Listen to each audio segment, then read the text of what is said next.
Every day we come across numerous articles and political commentaries asserting that America is in decline. Terms like the New World Order, referring to a world where United States is no longer the sole hegemon, have become ubiquitous.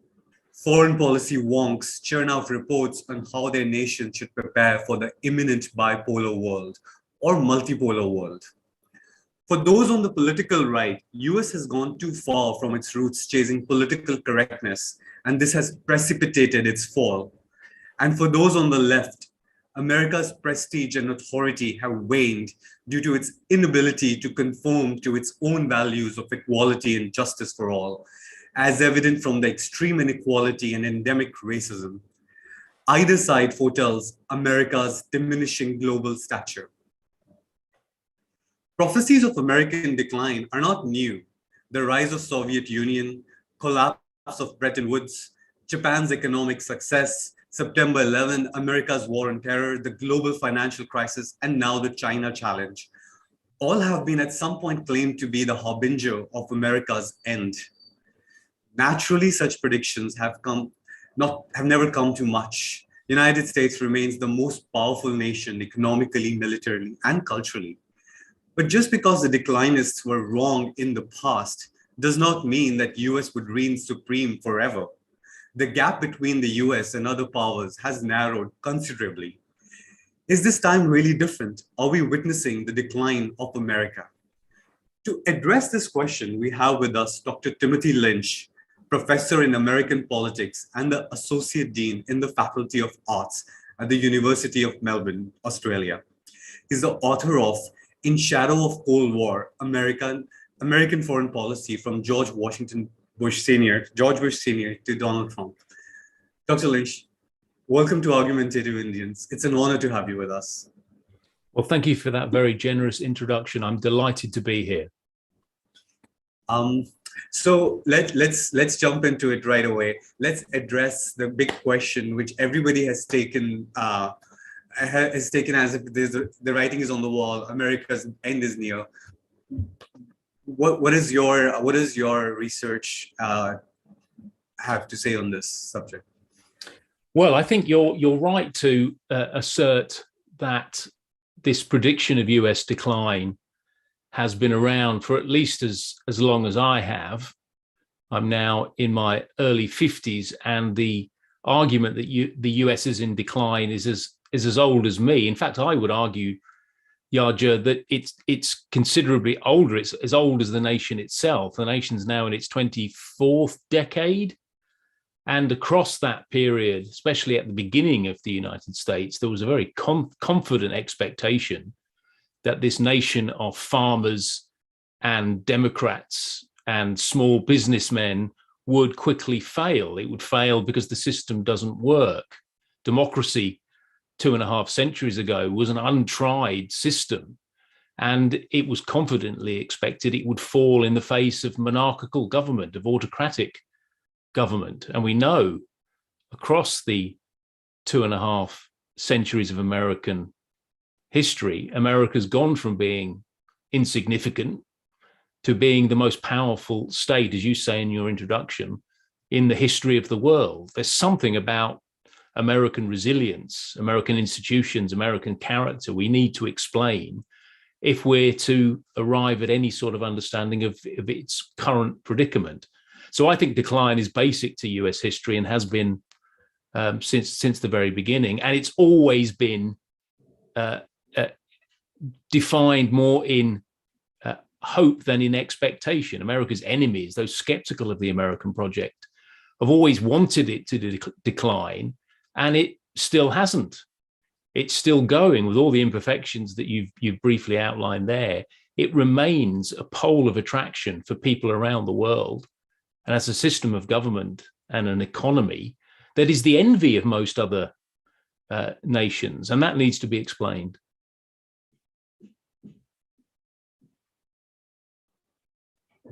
So let's talk about like different factors. I think for a long time, US has represented as the only model with its democracy, its institutions that the world has tried to emulate or wants to at least emulate to replicate its economic success. But now with China having this kind of economic success going a very different way, it's not uncommon to find people in developing countries question why do we have to have economic systems or even political systems like the United States when you can go a completely different way and achieve that kind of economic success?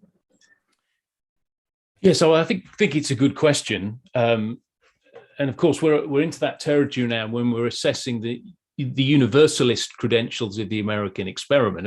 Americans at the beginning, and still many today, aren't discreet about the implications of their project. This was not a separate experiment in the capacity of people for self-government in what was then British North America. They were wedded to certain truths about politics and the human condition, which would make the American experiment a universal one.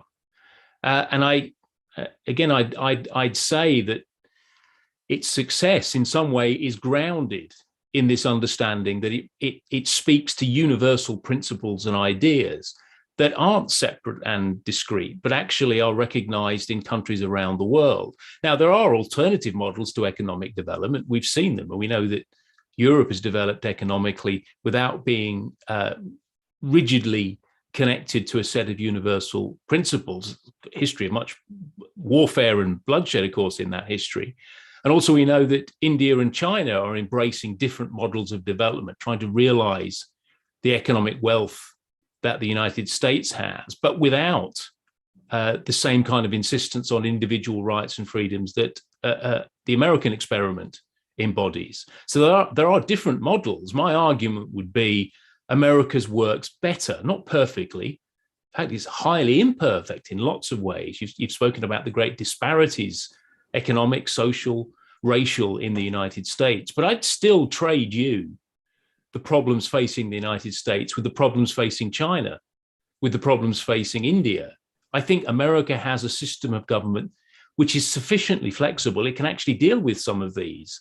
Whereas we know China is facing great crisis because it's got a very inflexible system.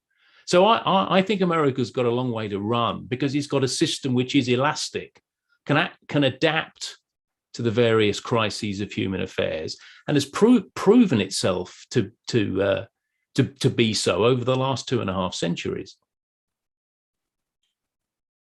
Would you agree that with the Trump presidency, well, first of all, the disastrous Iraq war, the Trump presidency, and more recently, the ignominious withdrawal from Afghanistan, this has resulted in a lot of loss of American standing in the world, both moral standing and political standing. Like people have started questioning what gives United States the moral authority to be condemning activities in anywhere else in the world, or to be telling others what to do, or to preach generally. Yes, I think hypocrisy is built into the American experiment, especially true if you're a foreigner, and especially true if you're subject to US power in one of the states that have been invaded by it. And these can range from Afghanistan and Iraq to Germany and Japan. They had all those nations were subject to American military and economic power and all had quite different experiences of it. I think I would say, I mean, I get the hypocrisy, absolutely.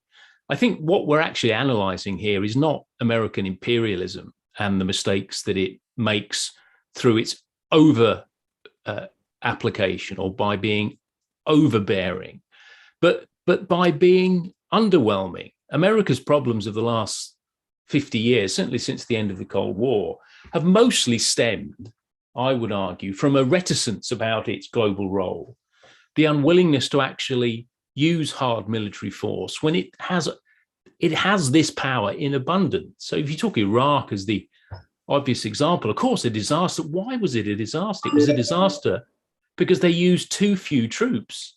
They didn't subjugate Baghdad. They allowed looting. They didn't repress and turn Iraq into the 51st state.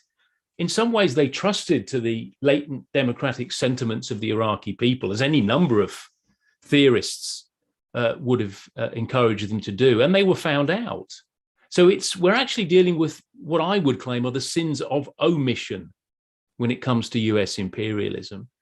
It's where it refuses to go with sufficient force, sufficient resolve, sufficient will, which accounts for problems in the world much more than when it actually uses that force for democratic purposes. Now, we can overdo, I think, the example of Germany and Japan, but they're still big and glaring. Germany and Japan are wealthy, free, prosperous, peaceful nations because they were subjective to American colonization after the Second World War.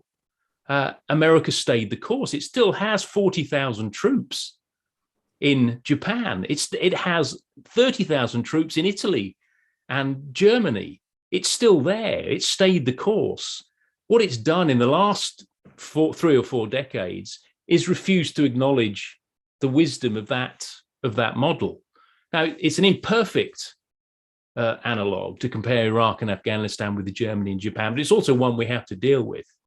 That America is perfectly capable of turning tail and getting the heck out of Dodge, to use an American Western image, than it is about staying the course. That's what needs to be explained. So this rather cheap narrative, which says, well, Americans are just imperialists, is not borne out by the reality. They are anti-imperial.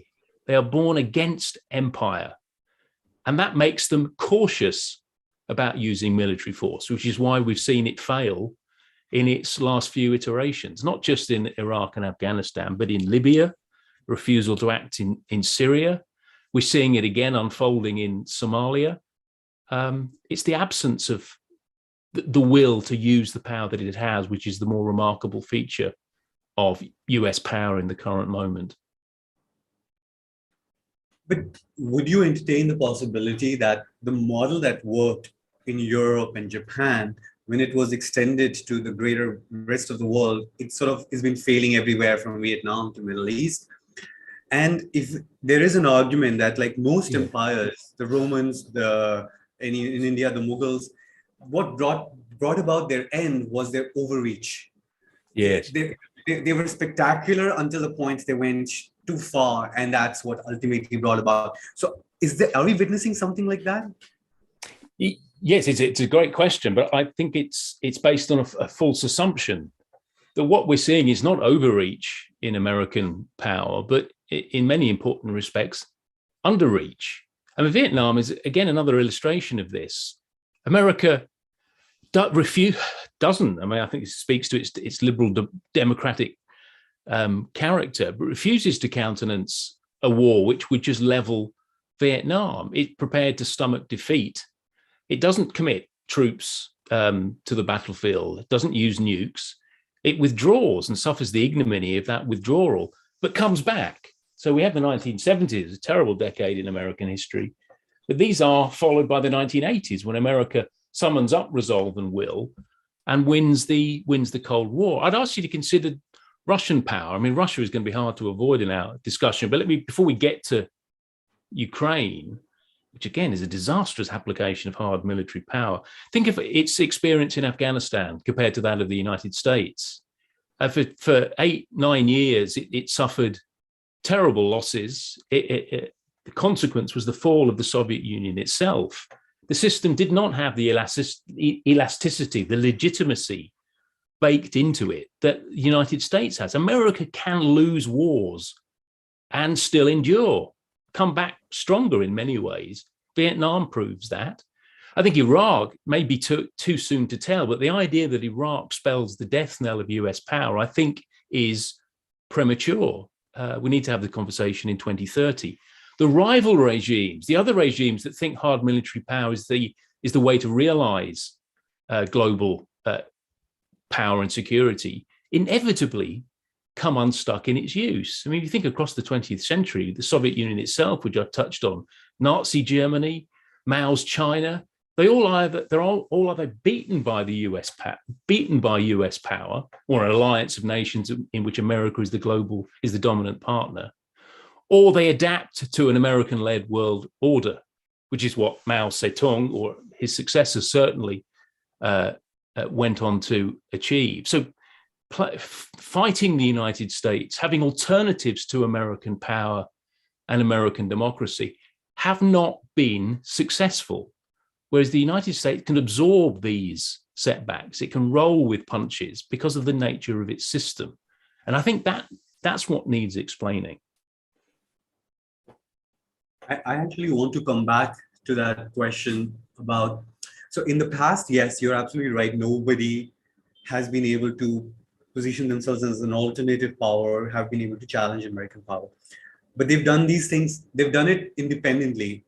What about, I want to talk about like a potential Russia-China nexus, potentially also including other countries in forming a bloc. But before we do that, let's talk a little bit more on this reluctance, because this itself, the point that you've made that America is reluctant because of its democratic credentials to use too hard a brute force when it engages in these international conflicts. But on one side, it's good because, but on the other side, it's also makes your allies less secure. And this is also one of the main reasons that people are talking about multipolar world, where American allies, whether in Asia or in Europe, would have to look at other partnerships and bilateral agreements, etc., for the security. Just want to get your view on that, like this American reluctance to engage in after Iraq and Afghanistan, this reluctance to lose more American lives in international conflicts, would that portend an end to American dominance in military globally?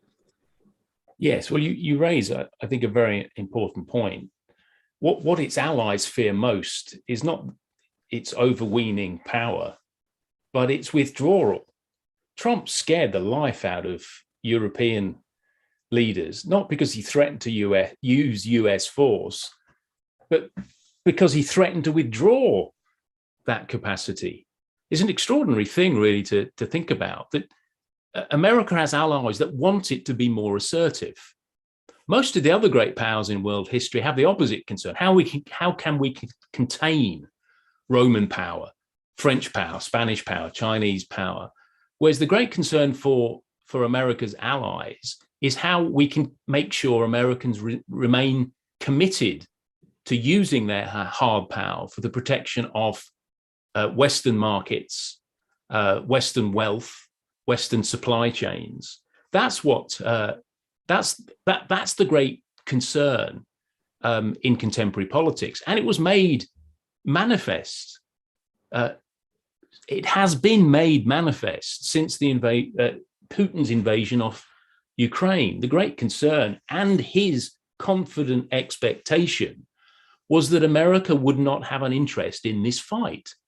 America did have an interest in this fight. It backed NATO.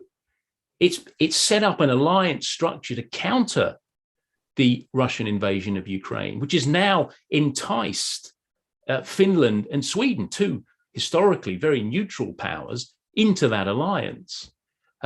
So when it acts with purpose, when it uses its great military might and economic power, it becomes more attractive to its allies, not less. And I'll just ask you to compare that to China. The great fear that, of course, nations, large and small, I mean, I'm standing in Australia at this current moment, and we have a very profound vested interest in the maintenance of the Chinese economy because we sell it so much raw material, coal, zinc, iron ore. But the Solomon Islands as well, another great issue of Pacific diplomacy. But both these nations, Australia and the Solomon Islands, have a vested interest in the maintenance of Chinese wealth because we benefit from it. But we also want protection from Chinese military power. Whereas with the United States, we want both. We want to be embraced by the power which has huge economic wealth, and we also want to be part of its security infrastructure. That's rare. I keep saying that, but I do puzzle over this, that America should have far more enemies than it does. The actual enemies, if you count them on one hand. Iran, Syria, Cuba, Venezuela. Who am I missing? North Korea. These are the rogue states, the states that no one wants to live in, apart from a few leftists that defend their their experiments, most states in the world, from India to Pakistan to Germany to South Korea, want and need America to remain strong. Even, sorry, a long answer, but to a good question, China has a much greater vested interest in the maintenance and health of American capitalism because it sells all the stuff it makes into that market. So if we're talking about decline, what we've got to rationalize is that there are only very small pockets of the world at the moment that have a vested interest in seeing that decline come to pass. All the other nations that are looking out for their own wealth and security want America to endure and to prosper. That gives me the sense that America's got quite a long way to run. I think that's very profound what you've just highlighted, that most global powers in the past created adversaries. People were jealous of their power. Whereas and so is what we are seeing with China. Countries across Asia Pacific are becoming uncomfortable with China flexing its muscles and becoming more powerful. Whereas with the United States, it's actually the US retreat, which tends to make countries anxious around the world. Yes. But what do you attribute this to? Well, that's another great question. I think there's something about the nature of the American experiment itself that needs to be factored into our discussion. And it's a failing that most other states make in their estimation of America. They don't understand its history or it's the political theory on which it rests. Beijing, Moscow, those particularly think of the United States as having this enormous quantum of power, which if they had the same amount, they would use for all sorts of nefarious ends of conquest and domination, whereas America doesn't. It has a system of government which is extremely skeptical of political power. It's the state, in some ways, most distrustful of the centralization of political power that has gone on to have more of a global share of power than any nation in world history. So that understanding the limitations of power and how that's built into the US Constitution are an important way of explaining why it remains attractive. Other states they like to deal with it, not simply because it's wealthy, because it understands principles of free trade. I don't think we have to get into kind of notions of, well, I mean, in some ways they might be unavoidable in a debate like this, but there is something attractive about a powerful democracy compared to a powerful autocracy. There is a market for US power, in part because that system itself, the American system itself, is about the cutting up of power, the checking and balancing of power, which makes dealing with it much more attractive than states which posture on their universalism. And I'm thinking here of the other ideological alternatives to US power. America is an ideological nation. It's founded on an idea, and it's why its politics remains so ideological. But all the other competitors which claimed some notion of ideological truth, like the Soviet Union, like Mao's China, like Nazi Germany, they all failed. I mean, even China, as I mentioned, had to adapt to the US much more than the US had to adapt to it. And in the case of the Soviet Union, which doesn't exist, and Hitler's Germany, it was destroyed by American power. So there is something about the operations, the internal operations of the American political system, which provide essential checks on power, and that makes it attractive to allies. It's why everyone wants to go to the dance and dance with the United States. You can be skeptical, of course, and this is not to claim that leaders don't see American self-interest in American behavior, but there's a degree of trust built into the system. I mean, notion of contract and of common law and of limited government, free trade, religious freedom, these remain attractive components of US power which aren't easily replicated. If you allow me to counter that, just for the sake of the debate, a lot of the things that you pointed out, the basis in contract, the limitations on power, a lot of this US has actually inherited from the United Kingdom. from the British. And we can argue that similar these things were part of the British Empire as well. They would go through the procedures of law. At least there would be processes, and there would be checks and balances. Yet, when we look at the British system, there was resentment to the British dominance from the political level down to the grassroots level to down to, at least I can talk from an Indian experience, to a tribal person living in the forest as well, to the British domination. And could that be, and I'm just entertaining the possibility, could that be that US domination, what it requires you is to accept a system, let's just go with the theory of liberty, equality, and justice. But that system is appealing, at least theoretically, it's an appealing system. And the countries that have embraced it, we have examples like you mentioned Japan and Germany, and they have prospered. Instead of like the experience India had under the British, that we shrunk and shrunk and shrunk as an economic entity and a political entity in the world. Systems that have gone into the US have become part of the US orbit, have actually prospered and thrived. So it's not US power doesn't grow at the expense of those that ally with him. I'm just loud thinking right now, as opposed to like previous power empires. Yes. Yes, I think in some ways you've made my case better than I did. Well, I think there are two responses to that. The first one, of course, and you're right to remind us all that America is the product of the British Empire. Empire is unpopular and unfashionable. That doesn't make it highly impactful on the American story. America took from the land of its motherland. And this is a story complicated, of course, by an indigenous population that didn't fare as well as the colonizers. But if you think of the inbuilt advantages America had at its beginning, they remain in place today.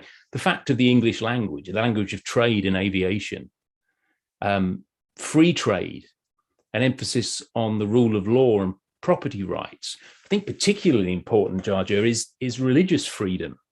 They are religious refugees. They escaped persecution in 16th century England to realize a remarkable free market of faiths. All, I say all in a very absolutist way, and I should clarify that.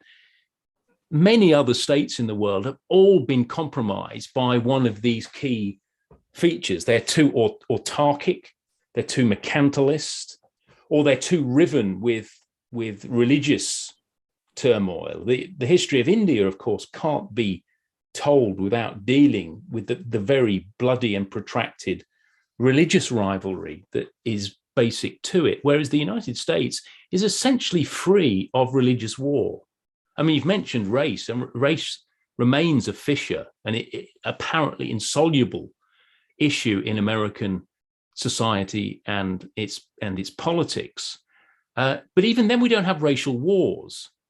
There's nothing. We have a civil war, but it was a civil war over the legitimacy of slavery. Very few other nations in world history have fought a war in which nearly 700,000 American men died to disprove the theory on which slavery rested. So so my first point is that it inherited all sorts of advantages that nations like China just do not. The fact that Americans speak English gives them huge advantages when it comes to capitalism. And China has had to play a great catch-up game to be close to rivaling the United States because of some of these advantages that it enjoyed. A free press and free religion, and the entrepreneurialism on which these are based. Again, something that China struggles to deliver through the organs of the Communist Party. Sorry, long answer, and I'll come to a stop in a moment. If you think about Silicon Valley in the US, Silicon Valley in California gave us all the neat kit that allows us to talk to each other through this medium. But its success came separate from government. I mean, Washington, D.C. was a very small part of that story. China's great challenge is to have the equivalent of Silicon Valley, but run through the Communist Party. And let me suggest to you, it will come up eventually, if it hasn't already, against the obstacles which government control impose on entrepreneurialism. Steve, it's said that America has China has iPhone, lots of iPhone jobs, makes all the stuff that's inspired in Silicon Valley. What China needs is a Steve Jobs. It needs that entrepreneurial class, which is separate from government control, to really challenge America when it comes to innovation. But the second point, let me just answer this quickly. Yes, you're right. When nations are given a choice between going with an American-led world order or adopting a Soviet or Chinese-led world order, some alternative order, it's that first group that tends to prosper. And we've got some good case studies of this over the last century or so. If we compare the fate of East Germany and West Germany, much rather have been in West Germany, in the bosom of American capitalism and freedom, than in East Germany. Would you rather live in North Korea or South Korea? I mean, the example is so stark as almost to not be worth making much of. But the protection, the prosperity of those residing within the American imperium, invariably, I would say almost exclusively, leads to all those rights and freedoms that we in the West take for granted. So yes, I think the United States, it has an ancestry, it has a point of origin, and that gives it advantages still that are denied to competitor states. When people talk about decline, usually they're talking about a relative decline. So the things that you've talked about, like America's dominance in the entrepreneurship startup space, if you think about like 100 years ago or even 75 years ago, it was all America. Every single technological development, brands, companies, they were all emerging out of the United States. But today we've reached a stage that brands are emerging from other parts of the world as well. Spotify is from Sweden and so many places from UK. And where I'm sitting in India right now, India is the third largest startup ecosystem. China is the second. So that dominance, US might still be number one, but the number two was far below. And the number 2, 3, 4 have sort of risen up. That gap has narrowed. And it's not just in the startup or in the industry, but it's also in just general trade. I think in trade, probably China has gotten ahead of the United States, but it just GDP per capita or other metrics like military strength as well. Like the gap between the US and the next few is still wide, but it has shrunken. So is this like a direction that we are going in? Maybe we're not there yet, but that would be my question. Yes, well, I agree. I mean, this is not a defense of the uniqueness of American capitalism and its capacity for entrepreneurialism and innovation. Clearly, I was in India last month and I visited a number of startups. It's an extraordinary revolution in Indian culture and society, the letting loose of its own entrepreneurs, extraordinary process which is underway, and something that probably was long overdue after decades of a failed attachment to Soviet economics. It took the end of the Cold War and a wiser class of Indian leaders to actually recognize where India's real interests lay, and they lay in exploiting the remarkable capacity of a very young population, which is why we've seen India come to dominate in terms of IT. It's a remarkable story. I suppose my observation would be this is was rendered possible because it took place within a wider US-led economic order. which privileged the kind of innovation and wanted trade deals with nations like India and the European Union, and indeed with China, that allowed for this human flourishing and flowering. China was very late to that experiment. And India, as I've said, was very late to that experiment because for various ideological post-colonial reasons, it got wedded to the bankrupt model of the Soviet Union. It's always had to play a very cagey game with its largest trading partner, the People's Republic of China. But inclusion within a US-led order has been hugely important to Indian development and of course to European development. It was the application of US power in and after the Second World War, which allowed for the European Union as a political economic project to become cohesive and strong. Before that, Europe was just one war after another. It took the application of US power into that theatre to quiet it and put it on the road to prosperity and human flourishing, which of course now is being challenged by that ancient threat from the East in the form of the Russian state. And I'll make this point, I don't want it to sound a cheap point, but European resolve will be as nothing in the face of this new autocratic phenomenon without US power in its corner.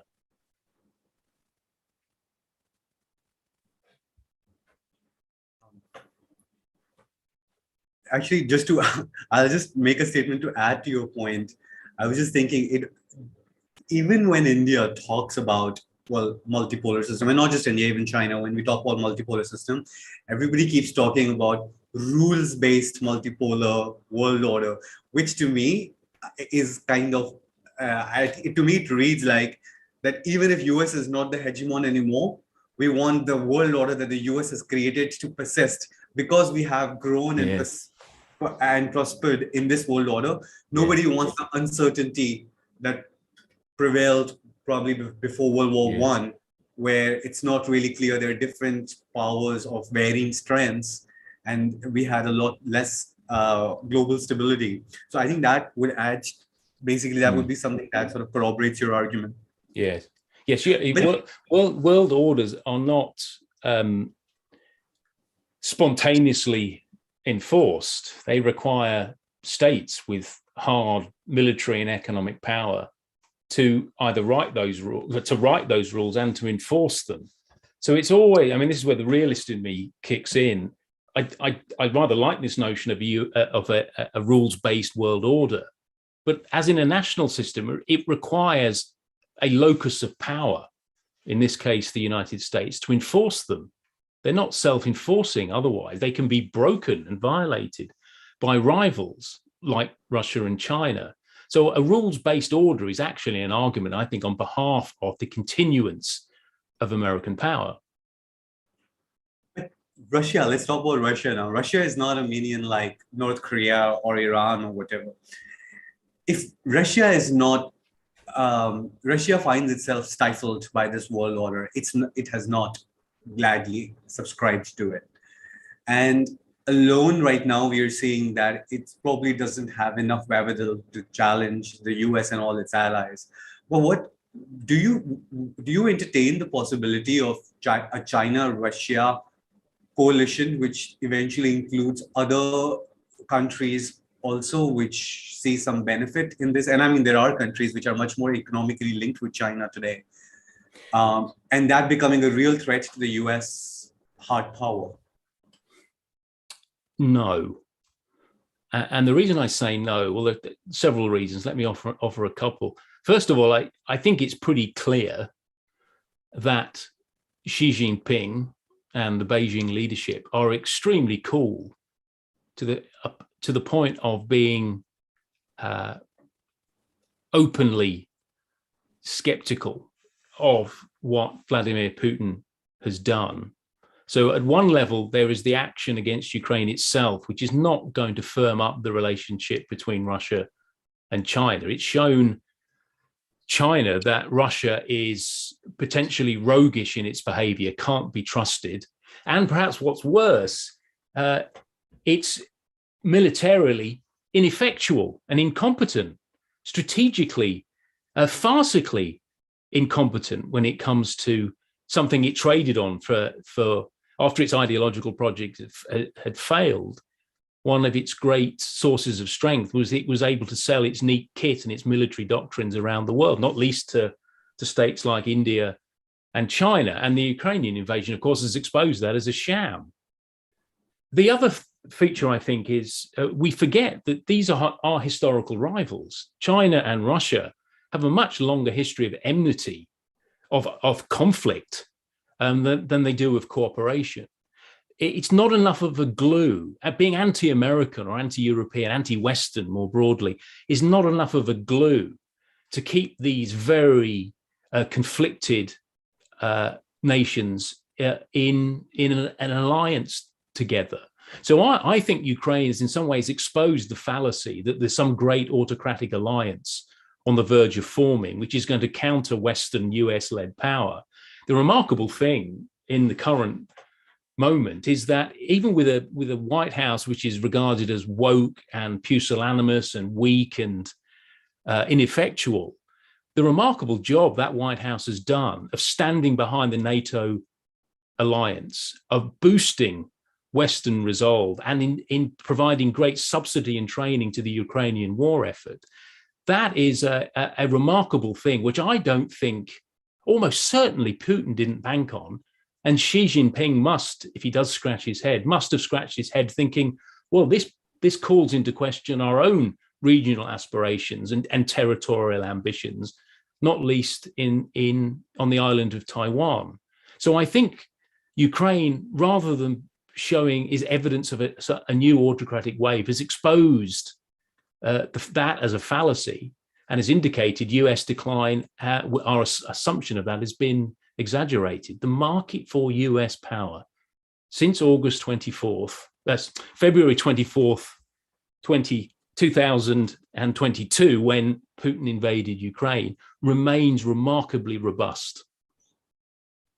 Do you think had the US actually gone in on the ground and fought for Ukraine, it would have gained more credibility in Europe and in Asia among its allies? Like, has I'll just tell you from the Indian standpoint, in India, the US decision not to go and defend Ukraine has been interpreted by many groups as the reason why India should not clearly align itself with the US, because if China were to attack India, we can't really count on the US protection. It's an interesting argument, and I'm only partly aware of those sorts of arguments in Indian diplomatic circles. I suppose the response to that would be that, again, it's based on an erroneous reading of what we've actually seen. The United States has stood behind Ukraine. It hasn't taken the rather foolhardy step of putting the American Marines into the battlefield. As soon as Americans start killing Russians, we're at a level of escalation which, who knows where that would end. These are two nuclear armed powers who across the Cold War avoided nuclear war because they avoided killing themselves directly, except for a couple of very isolated cases. They always have proxies doing the fighting for them. The good analogy, I think, here is Afghanistan in the 1980s, that the United States did not have to go into Afghanistan when the Soviet Union invaded in 1979. It just had to subsidize, give weapons and training to the Mujahideen across the 8 years of the Soviet occupation. And that was enough to cause the USSR to lose that war. There's not a dissimilar model unfolding now in Ukraine. America has led the way in giving kit and tech and training to the Ukrainian army and encouraging its NATO and other European allies to do the same. Much harder to counter if you're the Russian leader, because you're not actually you're not confronting openly American power on the battlefield. You're doing so indirectly. So I think this is probably the best way for the United States to aid Ukraine's cause, and it's not about being part of a direct military confrontation with Russia. Now, if that means Indian government officials think, well, America won't stand with us when we face a kinetic border dispute with the People's Republic, well, I think they would be wrong in that assumption. I think there's much more interest, and has been for a number of decades. I've written about this recently. I read a history of the UPA years and the US-India relations from 2004 to 2014. There is still, then and now, an operating assumption that if only India could realize the benefits of forming a more formal alliance with the United States, it could be much more effective in countering the threat from China. Now, I think this is in some ways simplistic. I think India has its own set of national security imperatives, and it has to balance, because of where it is in the world. It's in a neighborhood where China is obviously the dominant factor. It has to be wary of any alliance with the United States, which would ruin relations with its largest trading partner. So it tries to triangulate. It tries to be ambivalent about Russia while still needing a supply of Russian arms, even those arms and military doctrines have been shown to be faulty over the last few months. And it also needs to balance against China. And its relationship with America is going to be conditioned by those two imperatives. And I want to bring in some audience questions, but before that, very quickly, to touch on the soft power side of things, I want to be because of the nature of soft power, I'll be a little more anecdotal in my question this time. So I'll talk from my personal experience. Many years ago, like when we were growing up, US was like the place where things worked in order. Like when you grow up in India, you're like, oh, we have all these problems here, corruption, train lates, blah, blah, blah, blah, blah. But if you make it to the US, everything is perfect. And that was the perception. But then now, I don't know, perhaps because of the proliferation of global media, that we have so much of information and news at our fingertips. We are a lot more aware of the toxic culture wars going on in the US, whether it's guns, abortion, immigration, the political gridlocks, and police brutality, and a lot of things like that, which make us question, okay, well, it doesn't look like everything is great over there. There are a lot of problems there as well. I know that I have these religious problems here, but would I want to live in a society without those kind of racial problems or a partial police, the political decay, the fact that the US healthcare cost is such a disaster. Like the awareness of those things today doesn't make the US as appealing as it used to be when we were, I guess, because of the lack of information, because these problems are not new. Yeah. And it's not just in India. We see this kind of discourse taking place in China as well, where a lot of youngsters, especially what happened with the Capitol riots, when people saw that, it didn't look like an epitome of freedom and liberty and democracy, but it looked more like chaos and anarchy to a lot of people. And they took pride that, okay, fine, at least our system hasn't gone that far in its rot. So just do you think that, yes, what the US TV shows are still popular and US music videos and all of that remains popular, but that concept of US as that sort of where things have become are perfectly run and efficiency and the fair and just government, do you think that chain has worn off now? Well, I think it's a very important question, and I think only a fool would defend the perfection of American society. The United States is the working out of the human condition. It contains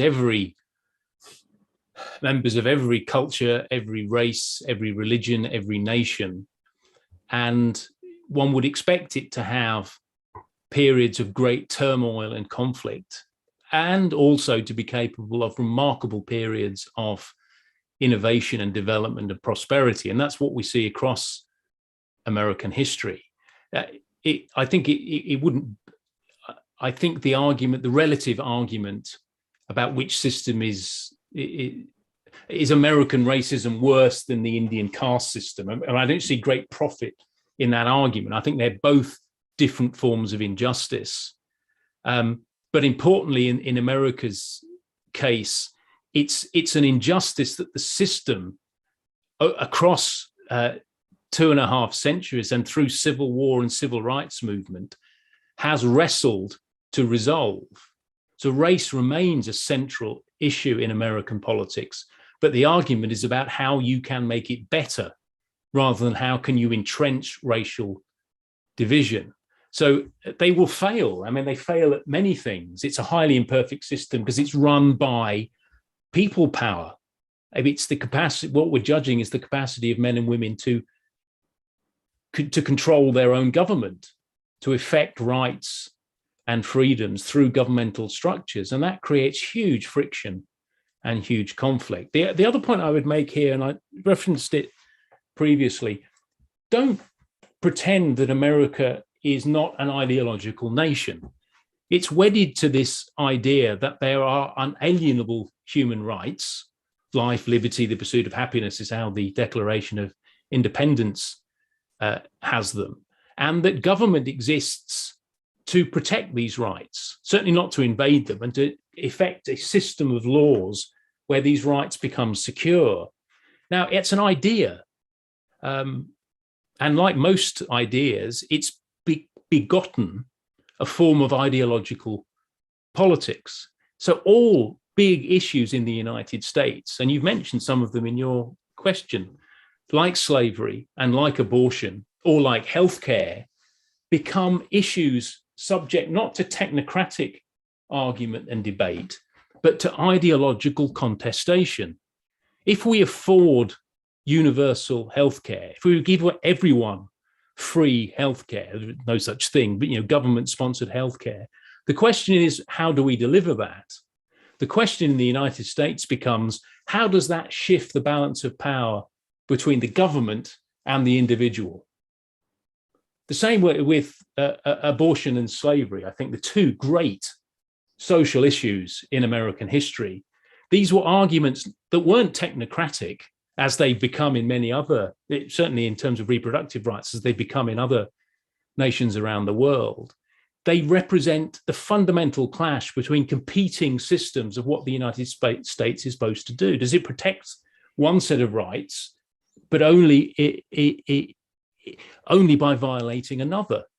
Slavery was construed in very, very similar terms. So the argument, I think, here is not to try and defend American perfections, but to try and understand that the US Constitution is a way of framing these human conflicts in such a way that the system endures, that it doesn't break apart.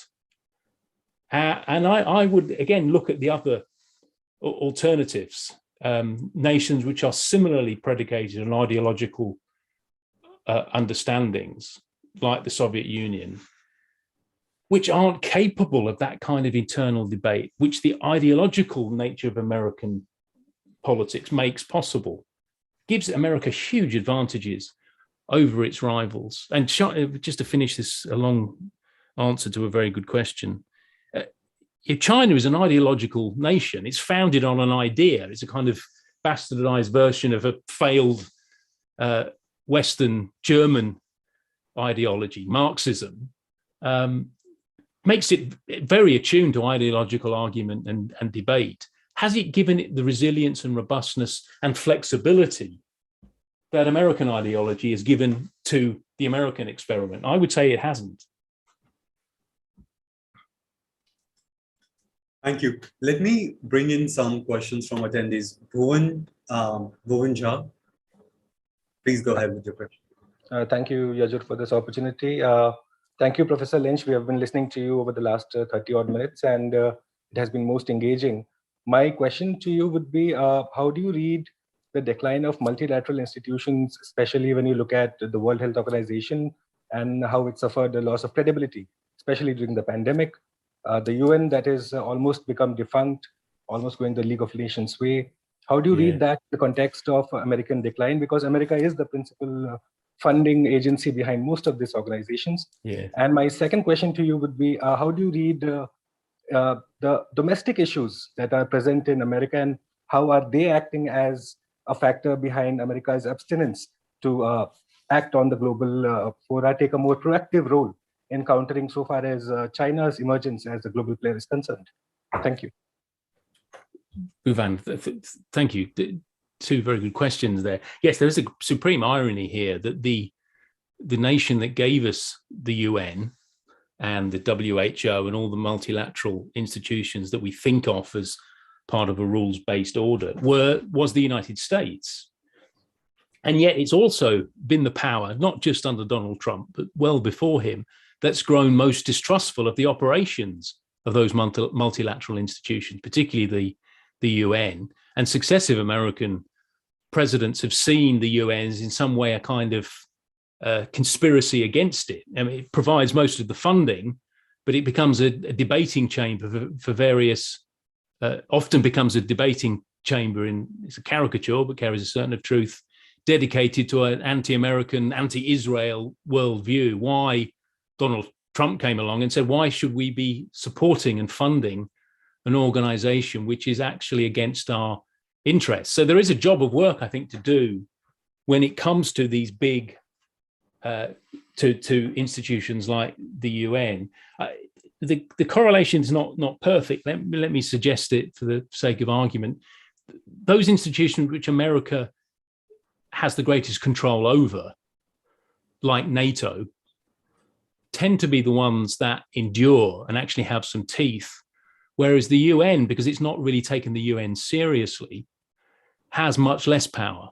So when you're arguing about the decline in multilateral institutions, what you're actually arguing or observing is an American willingness or reticence to use them. It's American power which makes them effective. Without them, which is why China is very keen to use organizations like the WHO, to balance against American power. They are vehicles for national power rather than for globalist aspirations. And once you understand that, I think the operation or inefficiencies of bodies like the UN becomes much more explicable. Bhuvan, your second observation was a good one. Now it's slipped my mind. Do you want to just restate it? Yes, I wanted to ask you, how far do you think America's domestic problems exist? How far do they contribute to America's inaction on the global forum? Yes, I mean, again, it's a really important issue to try and make some sense of. The United States has a civil war is strong, but there is clearly internal conflict within that nation on lots of different levels, cultural, social, economic, but also in terms of America's appropriate role in the world.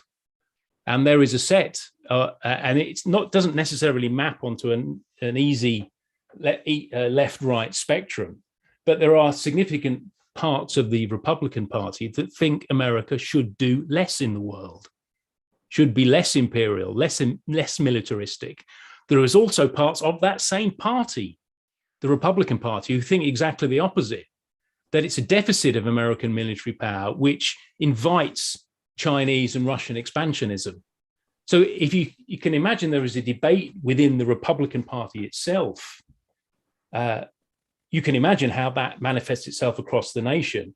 Donald Trump spoke for a demographic which was extremely skeptical of American military power. I mean, loves the army, loves veterans, loves men and women in uniform, but never wants to use them.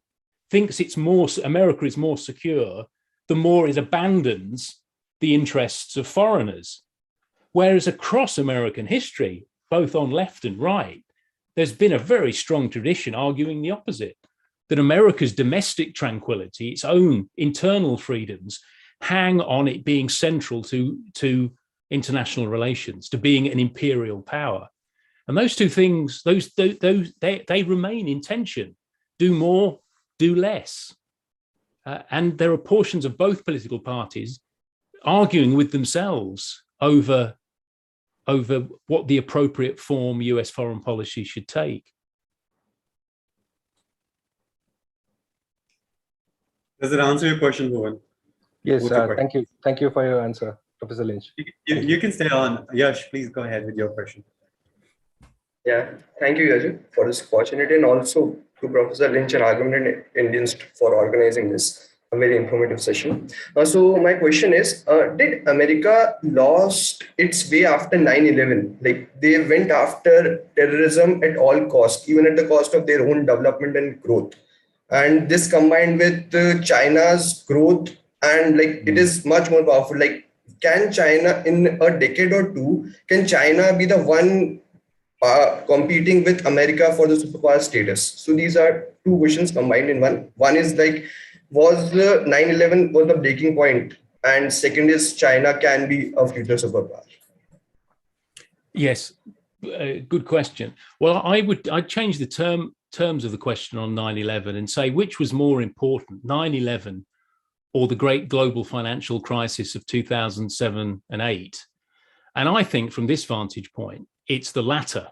That explains far more about the dislocations within the United States itself and America's reticence about its own power than 9/11 was. In some ways, 9/11 was a security issue. It was about finding the bad guys and then destroying their source of support. And that meant taking out Afghanistan and then taking out a source of potential support in Iraq. It was quite narrow.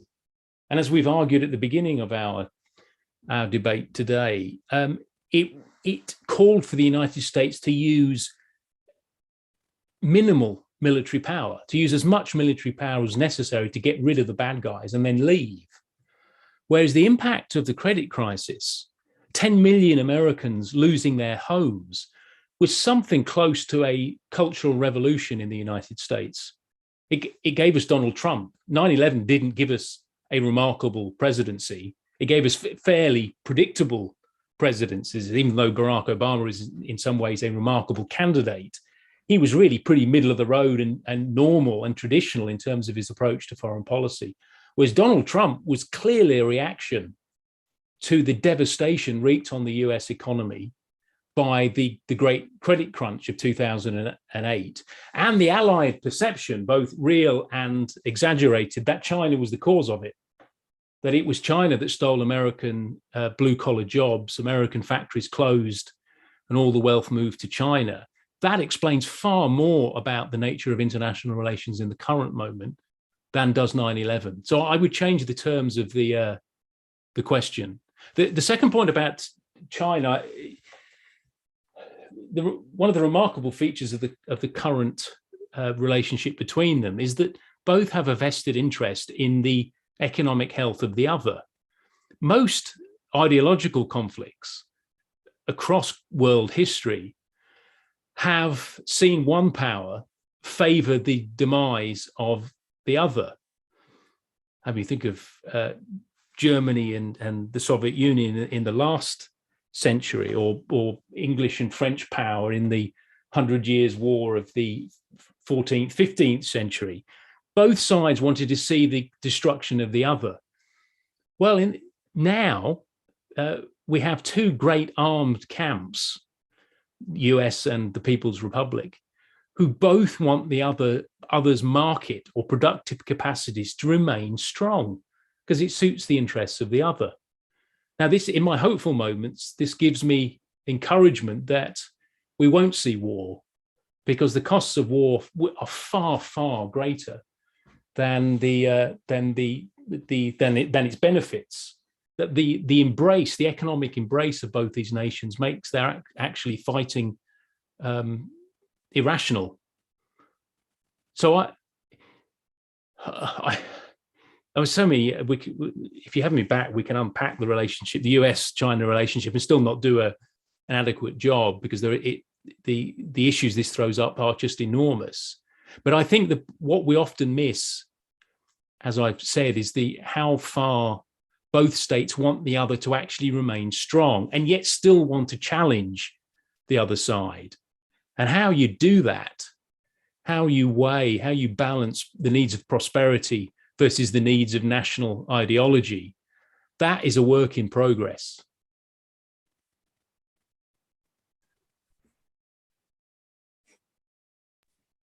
Thank you so much for this. Thank you. Does that answer your question, Yash? Thanks a lot Yes, for the it question. does. Thank you. I think we're well past our 60 minutes, so we'll bring it to a conclusion. But I just want to reiterate that the idea of American decline has become so prevalent in across all media and sources of information that unless we properly challenge it, question it, investigate it, we run the risk now of making ill-informed decisions. So to that point, it was really helpful for Dr. Lynch to join us and share his insights with us. And we hope that there is more public debate around this question. Thank you, sir. Thank you for joining us.